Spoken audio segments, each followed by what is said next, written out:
Alors nous voici dans l'atelier d'Henri Jamet.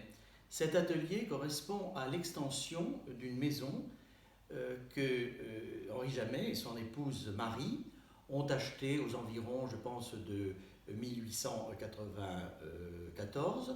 C'était une maison ancienne qui s'est très vite révélée un petit peu exiguë et dont Pierre Mahou, dont voici ici le portrait, on l'aperçoit avec sa barbe de patriarche, a fait les plans. Car Pierre Mahou était architecte à Gien et c'est donc le beau-père d'Henri Jamet. Alors cet atelier est véritablement, on peut le dire, habité, parce qu'il y a bien sûr quantité de tableaux du peintre, mais on trouve aussi un piano, on trouve aussi une harpe qui témoigne du fait que cet atelier fut aussi celui de Pierre Jamet, le fils d'Henri, qui fut peintre lui-même, mais surtout harpiste de renommée internationale.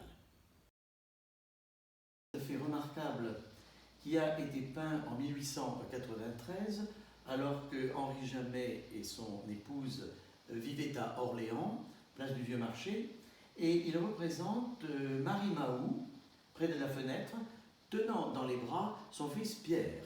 C'est un tableau évidemment très cher à la famille Jamet, à ses descendants, mais qui comptait beaucoup aussi pour le peintre, et qui l'avait intitulé, au moins sur une carte postale qu'il avait adressée à sa belle-fille, Marcel, Le matin de la vie.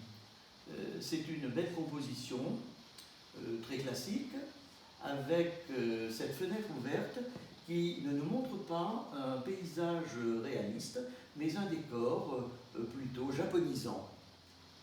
Voilà, les couleurs pastel sont très tendres et tout s'allie à cette image de tendresse qui émane de l'ensemble de la toile.